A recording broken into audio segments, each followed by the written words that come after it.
Hello everyone, welcome to learner be extra. I am Shivani Chauhan. इस video में हम लोग देखेंगे क्लास 9 साइंस की बुक का चैप्टर 14 नेचुरल रिसोर्सेज का पार्ट 2। इससे पहले हम लोगों ने कल पार्ट 1 बना लिया था। उसमें हम लोगों ने काफ़ी कुछ कवर किया था कि जो हमारी अर्थ है वो किस तरीके की है। हमारी अर्थ के ऊपर एटमॉस्फेयर है, उसमें ऑक्सीजन है, नाइट्रोजन है, काफ़ी सारी चीज़ें हमने उसमें देख ली थी। अब हम देखेंगे द मूवमेंट ऑफ एयर की हवा जो होती है वो क्या होती है।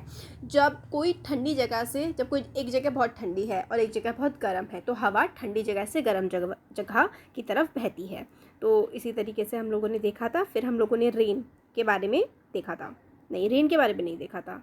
अब हम रेन के बारे में देखते हैं कि रेन क्या होती है, बारिश क्या होती है। तो देखिए, let us go back now to the question of how clouds are formed and bring us rain. अब हम इस क्वेश्चन पे अगर जाएं कि क्लाउड्स कैसे फॉर्म होते हैं, ये जो बादल हैं ये कैसे बनते हैं और ये हम तक बारिश कैसे लेकर के आते हैं, तो हम लोग ये एक एग्जांपल के थ्रू देख सकते हैं। देखिए, सिंपल सा होता है। क्या होता है ना, इसमें देखिए ये बताया गया है, लेक है।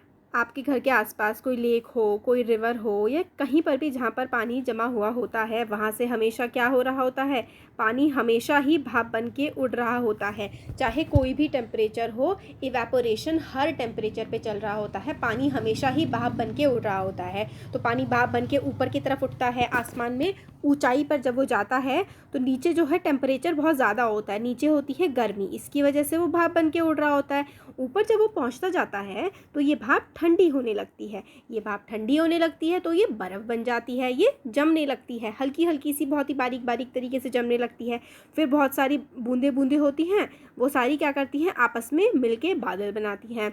और फिर जब ये भारी हो जाती हैं बहुत ज़्यादा तो ये ज़मीन पर दोबारा से आकर के गिर जाती हैं। यही हमारी वाटर साइकिल होती है। ये हमने बचपन से पढ़ा है कि पानी भाप बन के उड़ता है, ऊपर जाकर के कंडेंसेशन होता है उसका, भाप ठंडी होती है, फिर वो फिर से बूंदें बनती हैं, बहुत सारी बूंदें मिल करके क्या होता है, बादल बनते हैं। और फिर जब वो दोबारा से भारी हो जाता है, दोबारा अर्थ पर आ जाता है बारिश के फॉर्म में। एक्टिविटी में ना हमें यही बताया गया है। देखिए, इस चैप्टर की एक्टिविटीज़ ना आपके एग्जाम पॉइंट ऑफ व्यू से ज़्यादा रेलिवेंट नहीं है।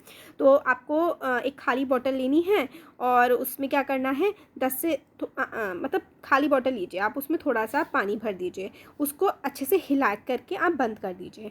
फिर आप थोड़ी देर के उसको, पानी को, जो बॉटल में आपने पानी भरा है उसको अगर आप लोग सूरज की रोशनी में रख देंगे तो आप देखेंगे कि ऐसे ऐसे करके वाटर वेपर जमने लगती है ना, बॉटल के ऊपर ऐसी भाप जैसी बनने लगती है।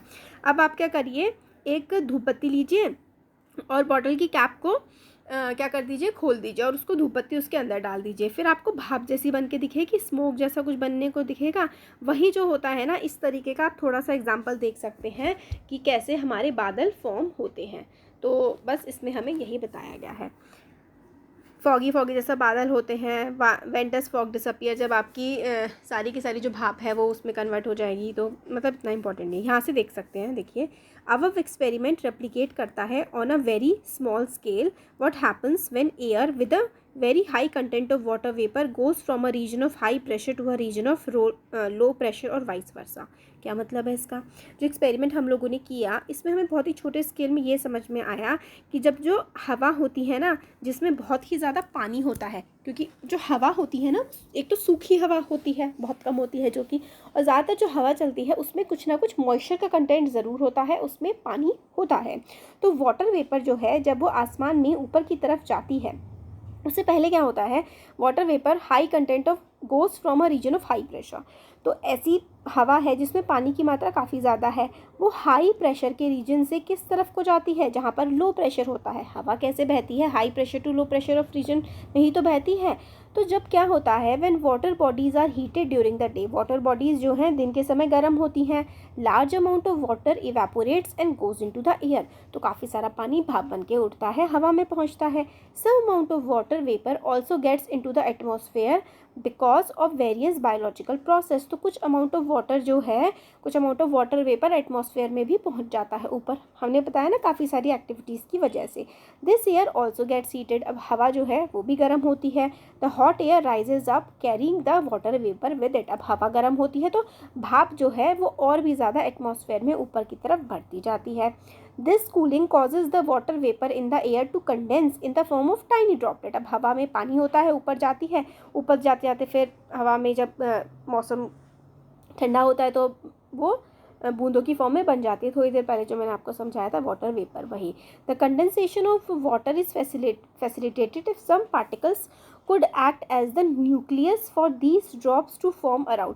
तो जो ड्रॉप्स है ना, पानी की जो भाप है, अगर आसपास उससे छोटे छोटे जैसे कि कुछ मिट्टी के कण मिल जाएं या फिर कुछ पॉलन ग्रेन्स वगैरह कुछ ना कुछ कण जैसे मिल जाए ना, तो उसका जो कंडेंसेशन है वो और भी ज़्यादा आसान हो जाता है। तो कंडेंसेशन और आसान हो जाता है if some particles could act as a nucleus for these drops to form around. तो कुछ मतलब ड्रॉप्स वगैरह के आसपास अगर कुछ मिट्टी या ऐसा कुछ मिल जाए तो उसके अराउंड आराम से जो है बूंदें इजीली बन जाती हैं। Normally dust and other suspended particles in the air perform this function. तो मिट्टी वगैरह की हेल्प से बूंदें आराम से बन जाती हैं भाप से। Once water droplets are formed, अब वाटर ड्रॉपलेट्स जो है वो फॉर्म हो गई, बन गई, they grow bigger by the condensation of these water droplets. अब छोटी सी बूंद बन गई। अब और भी ज़्यादा कंडेंसेशन का मतलब होता है भाप का ठंडा हो जाना। तो ठंडा हो रहा है, वो और ज़्यादा ठंडा होते जाते हैं, तो वो उसका जो साइज़ है ना वो बढ़ता चला जाता है। When the drops have grown big and heavy, और जो और ज़्यादा बिग एंड हैवी हो जाती है ना, they fall down in the form of rain. अब वो अपना भार संभाल नहीं पाती हैं, धरती पर फिर से नीचे गिर जाती हैं। किसके फॉर्म में? बारिश की फॉर्म में। Sometimes when the temperature of air is low enough, कई बार क्या होता है जब टेम्परेचर जो होता है हवा का वो काफ़ी ज़्यादा कम होता है, मतलब काफ़ी ज़्यादा ठंडा ठंडा मौसम होता है। प्रेसिपिटेशन का मतलब बारिश में occur in the form of snow, sleet और हेल। तो स्नो, स्लीट और हेल शेप जो होती है ना बर्फ़ की, उसके हिसाब से हम नाम दे देते हैं। तो बर्फ़बारी जो होती है, स्नोफॉल होती है, ठंडे इलाकों में होती है, क्योंकि जब बादल से पानी की बूंदें आ रही होती हैं, जो एटमॉस्फेयर में अगर गर्मी है तो नीचे भी पानी बन के गिर जाएगा, बट एटमॉस्फेयर अगर कोल्ड है, ठंडा है, तो जो पानी आ रहा होता है वो बर्फ़ की फॉर्म में तैयार हो जाता है, बन जाता है। Rainfall patterns are decided by the prevailing wind patterns. तो जो रेनफॉल पैटर्न्स होते हैं वो कैसे डिसाइड होते हैं? वो प्रिवेलिंग विंड पैटर्न से मतलब किस तरीके के एटमॉस्फेयर में हवा किस डायरेक्शन में चल रही है, उसी के ऊपर से जो बारिश आ रही है वो हवा के साथ ही तो उड़ करके जाती है। तो जिस तरफ को हवा चल रही होगी उसी तरफ को क्या पड़ने लगती है? बारिश। In a large part of India rains are mostly brought by the south west and north east monsoon. तो क्या होता है साउथ वेस्ट, इधर से जो बारिश आती है ना, ये हमारा नीचे की तरफ क्या है? इंडियन ओशन है। तो इस तरफ से जो बारिश आ रही है वो साउथ है, नीचे की तरफ से आ रही है, बट वेस्ट डायरेक्शन से आ रही है। तो ये जो है इधर का, जिसकी वजह से हमें गर्मियों के जो मौसम चल रहा है, जून जुलाई अगस्त मेनली जो हमें बारिश मिलती है वो हमें मिलती है साउथ वेस्ट मॉनसून विंड की वजह से। और ये होती है नॉर्थ, इधर से आने वाली विंड्स होती हैं। तो जो हमारे मानसून आता है, एक तो आता है वो साउथ वेस्ट या फिर north east monsoon. North east मतलब इधर ऐसे करके आने वाली जो हवाएं होती हैं, इसकी वजह से हमारे देश में मानसून आता है, या फिर आप कह सकते हैं बारिश पड़ती है। तो in large part of India rains are mostly brought by south इनके से आती हैं। We have also heard weather reports that say depressions in the Bay of Bengal have caused rain in some areas. तो डिप्रेशंस क्या होता है भाई? ये गड्ढे होता है वैसे इसका मतलब। एक्चुअली क्या है ना कि जहाँ पर यहाँ पर डिप्रेशंस बनने लगते हैं, मतलब आपको अभी तक समझ में आ गया होगा कि हाई प्रेशर एरिया से लो प्रेशर एरिया में विंड ब्लो करती है। तो ओशन में उस टाइम हाई प्रेशर एरिया होता है और यहाँ पर इंडिया में लो प्रेशर एरिया होता है, इसलिए जो मानसून की हवाएं होती हैं वो इस तरफ को आकर के आ जाती हैं, दौड़ करके आ जाती हैं, भाग के एकदम। अब सैटेलाइट पिक्चर है, क्लाउड्स किस तरीके से बन रहे हैं। एक्टिविटी है कि आप लोग कलेक्ट करिए न्यूज़पेपर से इन्फॉर्मेशन, वेदर रिपोर्ट टेलीविज़न में दिखाई जाती है, रेन का पैटर्न आप लोग को देखना है, और फिर उसके बाद देखना है कि कौन से मंथ में सबसे ज़्यादा बारिश होती है, किस स्टेट में सबसे ज़्यादा बारिश होती है, रेन कैसे होती है। और रेन को नापने के लिए एक इंस्ट्रूमेंट होता है रेन गॉज, RAINGAUGE। ये एक इंस्ट्रूमेंट होता है जिससे नापा जाता है कि कितनी बारिश पड़ रही है, मतलब कितनी अमाउंट ऑफ रेनफॉल किस जगह पर पड़ रही है। ये नापने के लिए जो इंस्ट्रूमेंट इस्तेमाल किया जाता है वो रेन गॉज होता है। एक्टिविटी तो ये वाली तो ऐसे ही थी कि आप लोगों को देखना है न्यूज़पेपर की हेल्प से। अब ये है कि find out more about monsoons and cyclones from the library से आप लोग मानसून और साइक्लोन के बारे में आप लोग को पता करना है। वैसे आप लोगों की छोटी क्लासेस में 9th क्लास की जो ज्योग्राफी है ना, उसमें भी आप लोगों को काफ़ी कुछ बताया जाएगा मानसून विंड्स के बारे में। इनफैक्ट वहीं से ही आपको पूरा समझ में आएगा कि नॉर्थ ईस्ट विंड्स क्या होती हैं और ये साउथ वेस्ट विंड क्या होती हैं। हमने लर्नर बी, हमारा जो चैनल है लर्नर बी, ये क्या है, ये लर्नर बी एक्स्ट्रा है।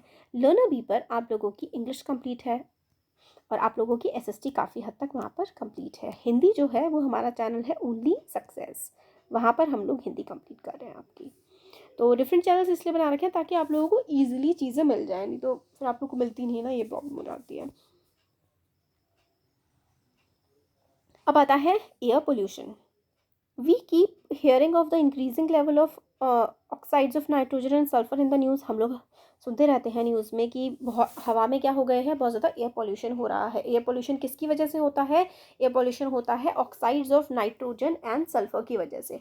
अब ये क्या होते हैं, देखिए नाइट्रोजन सल्फर ये सब तो हमारे एनवायरनमेंट में ऑलरेडी प्रेजेंट होती ही है, बट जब हम लोगों को ये बहुत ज़्यादा दिखने लगती हैं एटमॉस्फेयर में व्हीकल्स की वजह से, इंडस्ट्रीज़ की वजह से, तो उसको हम लोग एयर पोल्यूशन कहते हैं।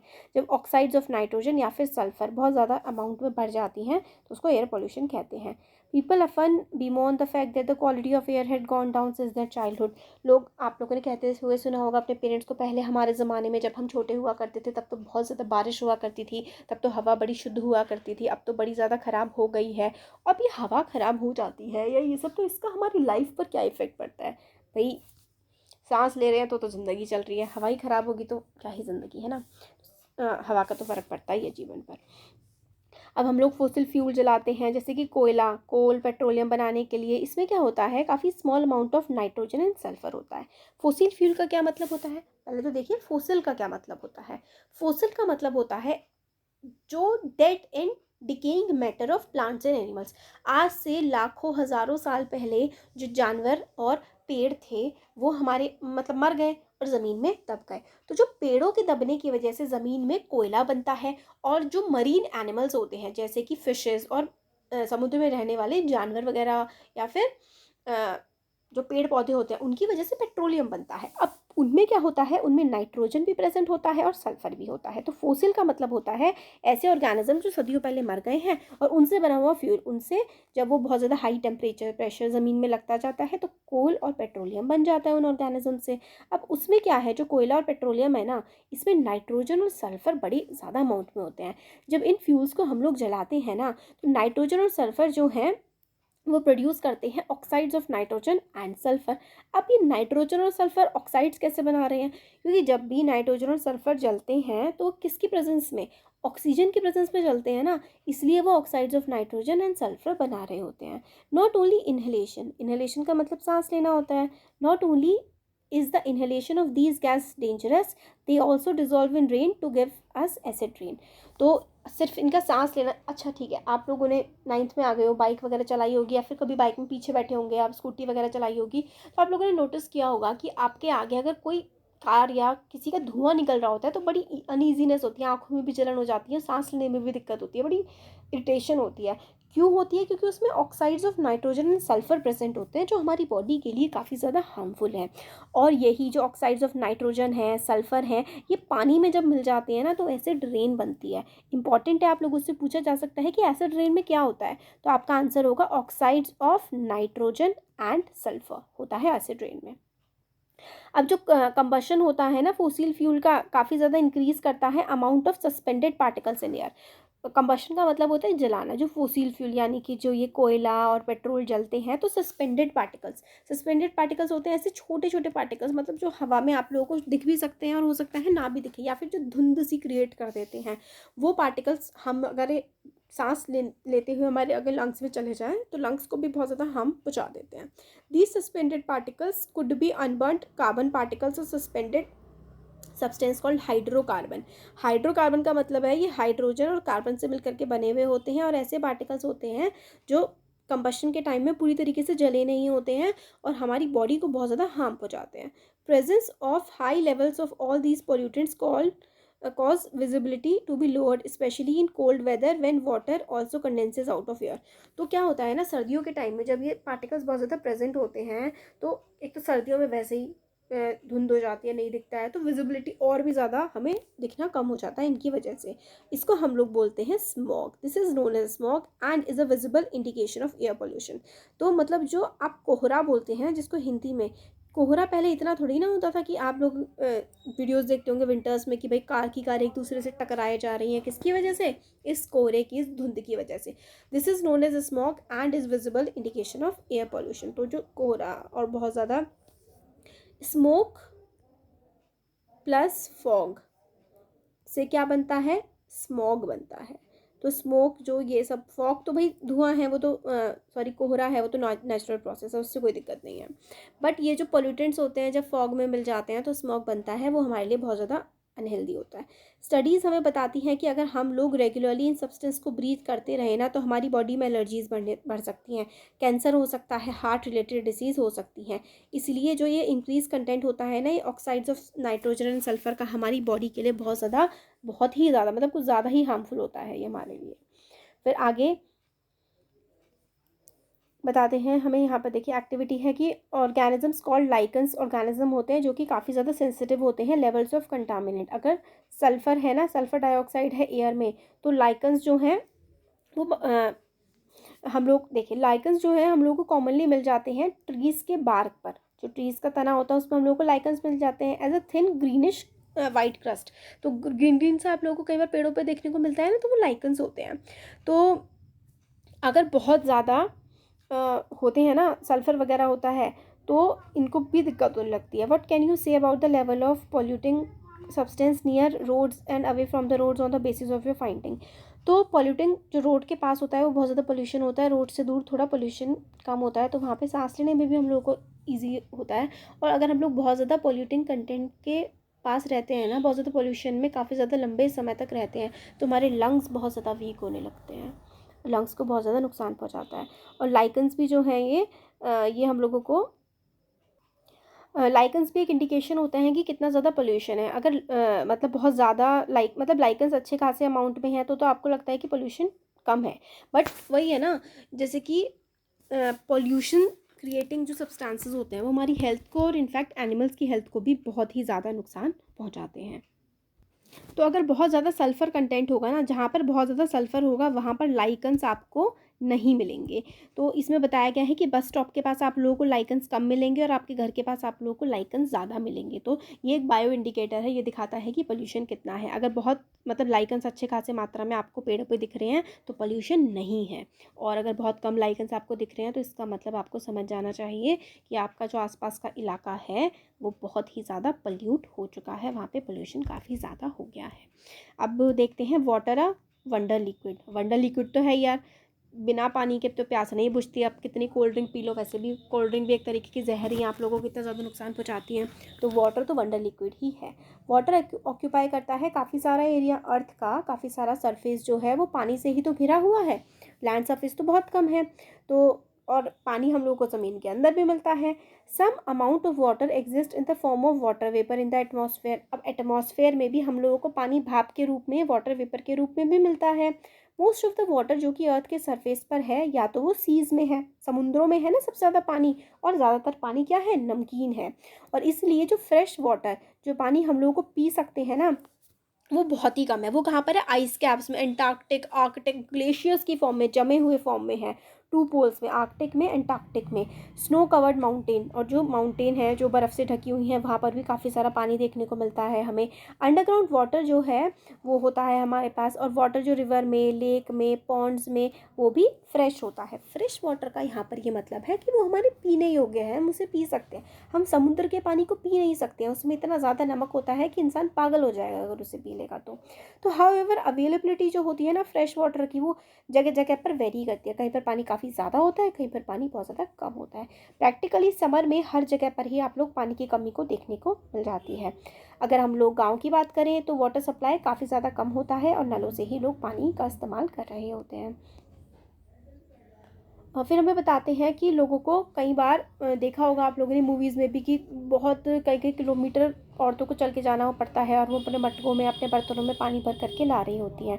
काफ़ी सारे म्यूनिसिपल कॉर्पोरेशन ट्राई करते हैं वाटर हार्वेस्टिंग टेक्निक लगाने के लिए।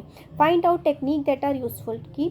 एक तो होता है water harvesting, rain water harvesting. Rain water harvesting की सिस्टम जो है अपने घर पे लगवा सकते हैं हम। उससे क्या होता है, बारिश का पानी स्टोर करके रख सकते हैं, और वो जब ज़रूरत पड़े पानी की तो उसका इस्तेमाल किया जा सकता है। और टंका, कुल, बहुत सारे तरीके होते हैं जिससे हम लोग रेन वाटर हार्वेस्टिंग कर सकते हैं।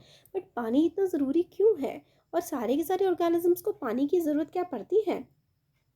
तो देखिए, हर ऑर्गेनिज्म को पानी की ज़रूरत पड़ती है। पानी बहुत ज़्यादा ज़रूरी है। अगर हमें पानी नहीं मिलेगा, आप अपने दिन का एक भी काम नहीं कर सकते बिना पानी के। आप सोच के देखिएगा। सारे के सारे सेलुलर प्रोसेसेस जो हैं, हमारी बॉडी में जो भी काम हो रहा होता है ना, वो वाटर के मीडियम में ही हो रहा होता है, और इसलिए पानी नहीं पीते हैं तो बीमार भी पड़ जाते हैं।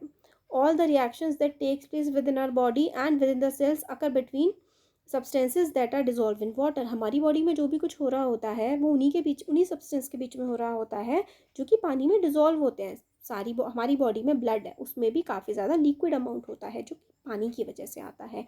Substances are also transported from one part of the body to the other in a dissolve form. हमारी बॉडी में जो चीज़ें होती हैं, सब्सटेंस होते हैं, वो एक जगह से दूसरी जगह डिजॉल्व फॉर्म में ही तो जाते हैं। हैंस सारे के ऑर्गेनिज्म जो होते हैं need to maintain the level of water within their body in order to stay alive. तो हमारी बॉडी में मेंटेन होना चाहिए पानी ढंग से था, अगर हमें ज़िंदा रहना है तो। टेरेस्ट्रियल लाइफ फॉर्म्स, टेरेस्ट्रियल का मतलब होता है जो ज़मीन पर रहने वाले जानवर होते हैं। एक्वेटिक का मतलब समुंदर में पानी में रहने वाले जानवर। टेरेस्ट्रियल जो ज़मीन पर रहते हैं। ज़मीन पर रहने वाली जो लाइफ फॉर्म्स होती हैं उनको फ्रेश वाटर चाहिए होता है, क्योंकि उनकी बॉडी बहुत ज़्यादा अमाउंट ऑफ जो सॉल्ट है ना वो बर्दाश्त नहीं कर सकती हैं। इसलिए वाटर के सोर्स जो हैं वो अवेलेबल होने चाहिए हमारे लिए, मतलब प्लांट्स के लिए, एनिमल्स के लिए, लैंड पर सर्वाइव करने के लिए। अभी एक्टिविटीज़ वगैरह हैं। अब आगे का चैप्टर ना हम लोग नेक्स्ट वीडियो में देखते हैं काफ़ी। ठीक है, कैसा लगा वीडियो ज़रूर बताइएगा। अच्छा लगा तो लाइक करिए, चैनल को सब्सक्राइब करिए, अपने फ्रेंड्स के साथ शेयर करिए। Thank you.